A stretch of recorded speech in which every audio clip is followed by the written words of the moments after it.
बिस्मिल्लाहिर्रहमानिर्रहीम। अस्सलाम वालेकुम students and viewers. Sir Zafar YouTube के यूट्यूब चैनल से मैथमेटिकल इकोनॉमिक्स में हम जायज़ा ले रहे हैं। आजकल अगर गवर्नमेंट ऑफ टाइम टैक्स आयद कर देती है तो क्या मईशत पर असरात पड़ेंगे, और अगर पड़ेंगे तो क्या पड़ेंगे, कितने हद तक पड़ेंगे।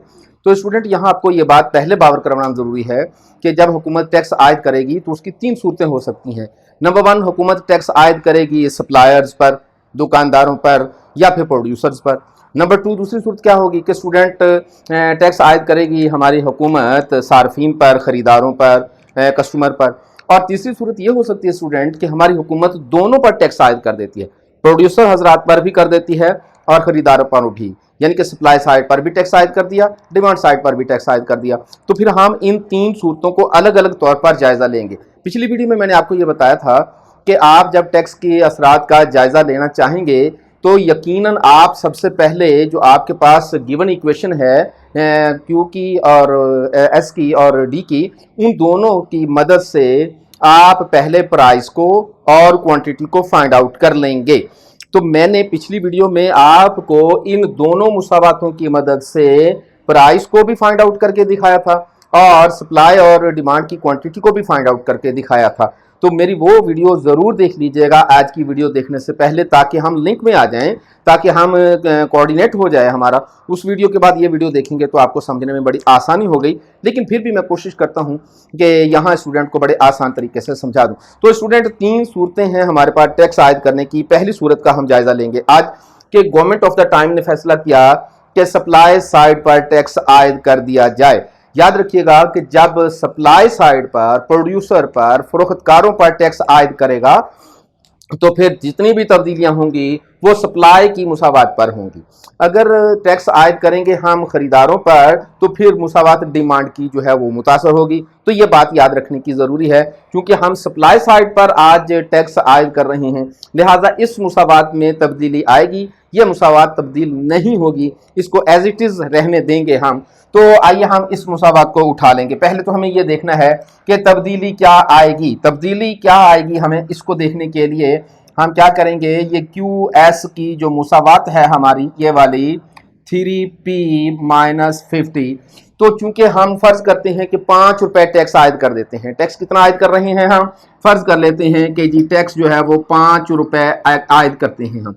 अब जब टैक्स 5 रुपए आयद करेंगे तो हमारे पी में से 5 रुपए माइनस हो जाएंगे। क्यों? जो प्राइस सप्लायर मौसूल कर रहा है, वसूल कर रहा है, वो कम हो जाएंगे। जाहिर है कि फर्ज करें कि पहले 100 रुपए वसूल कर रहा है, तो अब 5 रुपए उसमें से टैक्स चला जाएगा, तो वसूली तो उसकी नजर आएगी हमें 100 रुपए, लेकिन उसकी जेब में तो 95 रुपए जाएंगे ना। 5 रुपए गवर्नमेंट को टैक्स जाएगा। तो इसका मतलब है कि जो उसे प्राइस मिल रही हैं उसमें कमी आ जाएगी। तो आपने जो टैक्स आयद किया हुआ है वो पी में से माइनस कर देना है। कैसे माइनस करना है? इस मुसावात की शक्ल कुछ ये हो जाएगी, पी को -5 के साथ आप क्लियर कर दें, बस और कुछ नहीं करेंगे आप। पी को 3 से मल्टीप्लाई करेंगे तो 3p, पी को इससे मल्टीप्लाई करेंगे तो 15 और 50 का 50 ही रहेगा। तो हमारे पास क्या हो जाएगा, 3p, ये और ये दोनों जमा होकर ये हो जाएंगे हमारे पास 65। तो स्टूडेंट क्यू एस जो है वो हमारे पास बन जाएगा ये 3p माइनस 65। जबकि अगर आप गौर से देखें तो हमारे पास पहले मुसावात जो थी वो क्या थी, 3p माइनस 50, और अब हो जाएगी, हम इसको यहाँ अलग से लिखेंगे। अब हमारे पास क्यू एस की मुसावात हो जाएगी 3p माइनस 65। इसका मतलब है कि ये क्यू, ये वाली जो है हमारी मुसावात, हम आप इसको देखेंगे, इसको नहीं देखेंगे। फिलहाल वक्ती तौर पर यह मुसावात हमारी अरेज हो गई। तो अब डी की मुसावात, डिमांड की मुसावात ये है और सप्लाई की मुसावात ये है। बिल्कुल वैसे ही कि जब आपने पहला हल किया था, इसको भी फार्मूलेट कर दें, इसको भी हल कर दें, तो बिल्कुल एग्जैक्टली वैसे ही सब कुछ आ जाएगा जैसे कि हमने क्या किया था।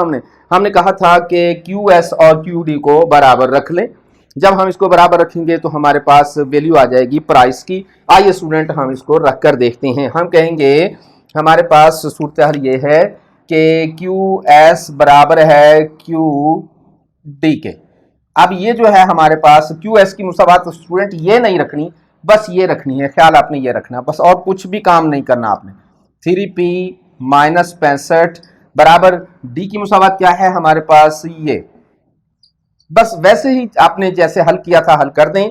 3p का 3p इधर रहेगा, ये 2p उठकर इधर आएगा तो ये हो जाएगा हमारे पास जमा का 2p, और ये है हमारे पास 100 इधर ही, ये उधर जाएगा तो ये हो जाएगा स्टूडेंट 65।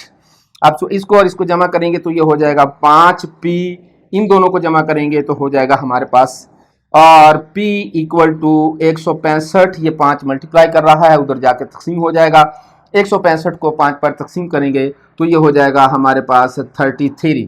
इसका मतलब है कि जो प्राइस 30 रुपए थे अब वो प्राइस हो जाएंगे स्टूडेंट, मैं यहाँ लिख देता हूँ, प्राइस चेंज होकर कितने हो गए स्टूडेंट 33 हो गए।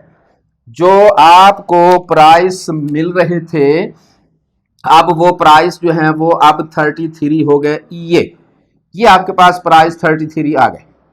ठीक है स्टूडेंट, अब आपने प्राइस की इस मुसावात को प्राइस की इस वैल्यू को आप इसमें रख दें तो भी, इसमें रख दें तो भी क्वांटिटी आ जाएगी। दोनों में रखने की कोई जरूरत नहीं, किसी एक में रख के आप इसको फाइंड आउट कर देते हैं। कोई भी रख लें आप, ये रख लें ये रख लें, मैं बार बार कह रहा हूं कोई फर्क नहीं पड़ेगा, हरगिज हरगिज कोई फर्क नहीं पड़ेगा। हम इसको हल करके देखते हैं कोशिश करके क्या होता है। तो आप इनमें से जो मुसावात, मैं बार बार कह रहा हूं जो मुसावात आपको अच्छी लगती है वही ले लें। मैं मुसावात डी की ले लेता हूं, तो बस ये छोटी मुसावात है और कोई वर्क, तो आप कोई भी मुसावात ले सकते हैं। ये लीजिए, ये मैंने मुसावात, ये ख्याल रखिएगा कि गलती से ये मुसावात नहीं ले लेनी, इन दोनों में से कोई सी भी ले लें, ये ले लें तो भी जवाब वही आएगा, ये ले लें तो भी जवाब वही आएगा। अब आपने क्या किया स्टूडेंट, 100 माइनस 2p, p की जगह पे आपने वैल्यू जो अभी अभी फाइंड आउट की है वो रख देंगे तो क्या हो जाएगा हमारे पास 100, इसको इससे मल्टीप्लाई करेंगे तो ये हो जाएगा 100 में से 66 को माइनस करेंगे तो ये हो जाएगा हमारे पास QD या Q, ये आ गया हमारे पास 34। स्टूडेंट आप गौर करें तो ये जो हमारे पास प्राइस थे 30, टैक्स लगने से सप्लाई साइड पर वो प्राइस हो गए 33, और नतीजा क्या निकला कि क्वांटिटी डिमांड जो है वो या क्वांटिटी सप्लाइड दोनों, जाहिर है कि ये दोनों बराबर ही आएगा जवाब, तो वो हो गई है हमारे पास 34। आप देखें यहाँ नतीजा भी नजर आ रहा है आपको, यहाँ देख सकते हैं स्टूडेंट कि कीमत 30 रुपए थी तो उस वक्त जो आपकी क्वांटिटी है वो 40 है, कीमत बढ़कर 33 हुई तो वैसे ही क्वांटिटी डिमांडेड और सप्लाइड दोनों ही कम हो गई जो कि 34 पर आ गई। तो नतीजा क्या निकला कि अच्छा अगर आप इसमें हल करने की कोशिश करेंगे तो भी हमारा जवाब यही आएगा। अगर आप कहें तो मैं इसको हल करके दिखा देता हूं, चले मैं उस मुसावात को भी यहां हल कर देता हूं। अब आपने QS की मुसावात ले लेनी है। बाज़ बात स्टूडेंट परेशान होते हैं कि सर इसमें जवाब नहीं आएगा, यही आएगा और कुछ भी नहीं होगा। 65 ये आ गया हमारे पास, 3 का 3 रहेगा, P की जगह पर आपने वैल्यू फाइंड आउट की है वो लिखेंगे हम, ये आ गया हमारे पास, नफी है हमारे पास 65। तो स्टूडेंट इसको आप हल करेंगे तो क्या हो जाएगा, ये हो जाएगा हमारे पास 99, 3 को मल्टीप्लाई करेंगे हम तो हमारे पास आ जाएगा 99, माइनस करेंगे आप इसको 65 से, तो 99 में से 65 माइनस कर देंगे तो ये हो जाएगा हमारे पास 34। तो QS की वैल्यू जो है वो भी 34 ही आई है, आपको नजर आ रहा होगा ना। तो स्टूडेंट आप जिस भी एंगल से देखेंगे जवाब एक ही होता है। तो जब टैक्स आयद कर देंगे हम सप्लाई साइड पर तो नतीजा मार्केट में मईशत पर क्या पड़ेगा, चीज़ें थोड़ी सी महंगी हो गई हैं, 30 रुपए की जगह पर 33 रुपए हो गया है, और हमारा क्वांटिटी सप्लाई और क्वांटिटी डिमांड दोनों कम हो गई हैं। वजह क्या है स्टूडेंट कि जब टैक्स आयद करते हैं तो आमतौर पर जो दुकानदार, सप्लायर, प्रोड्यूसर होता है वो टैक्स देता तो आपकी अपनी जेब से है, लेकिन वसूल वो लोगों से कर लेता है। वो कहता है जी टैक्स आयद हो गया, हालांकि उसको अपनी पॉकेट से देना चाहिए, लेकिन वो कहीं ना कहीं सप्लाई साइड का लगा हुआ टैक्स कन्वर्ट कर देता है, डाइवर्ट कर देता है, यूँ समझ लें कि उसको रिप्लेसमेंट करके आपकी जानिब जो है वो मूव कर देता है उसको। तो आप पर भी असरात मुरतब हुए, मार्केट में जाहिर है उस पर टैक्स आयद हुआ तो वो कहेगा अब मैं 33 रुपये 30 रुपये की चीज़ नहीं दूंगा, अब मैं 33 की दूंगा, लिहाजा चीज़ महंगी हो गई। जैसे ही चीज़ महंगी हो गई तो नतीजा ये निकला कि डिमांड साइड जो है वो भी कम हो गई, पहले से कम हो गई है। ठीक है, अब सवाल ये पैदा होता है कि सप्लाई साइड क्यों कम हो गई, कीमतें तो ज़्यादा हुई हैं, तो सप्लाई साइड क्यों कम हो गई, उससे तो लॉ ऑफ सप्लाई के मुताबिक जब कीमतें ज़्यादा होती हैं तो सप्लाई ज़्यादा होनी चाहिए। तो सप्लाई क्यों कम हो गई, इसलिए स्टूडेंट के कीमतें ज़्यादा ज़रूर हुई हैं लेकिन उसे तो वसूल नहीं हो रही ना। ₹33 प्राइस है, उसमें से ₹5 गवर्नमेंट को टैक्स जाएगा, तो कीमत जो है जो उसी जेब में जाएगी ₹30 की बजाय ₹28 जाएगी। तो यूं उसकी जो कीमत उसकी जेब में जा रही है वो कम हो गई। तो यूं अंडरग्राउंड कीमत में कमी आई है, जिसका नतीजा ये निकला कि सप्लाई भी कम हो गई। तो स्टूडेंट अगली वीडियो में हम आपको बताएंगे कि अगर यही टैक्स जो है वो क्वांटिटी डिमांड पर, यानी कि परचेजर पर या फिर खरीदारों पर डिमांड साइड पर लगा दिया जाए तो अब क्या असरात मुरतब होंगे। याद रखिएगा कि आपको ये चीज़ें जो है वो बुनियादी तौर पर नज़र में रखनी है। मैं बार बार कहता हूं कि इसको ज़रूर नोट रखिएगा। अपना बहुत सारा ख्याल रखिएगा। आज की वीडियो का इख्तिताम होता है, लेकिन जाने से पहले आपको याद करवाना है कि हमारे चैनल को सब्सक्राइब भी करना है, शेयर भी करना है, लाइक भी करना है और फॉरवर्ड भी करना है, दोस्तों को भी बताना है और बेल आइकॉन जरूर प्रेस करना है।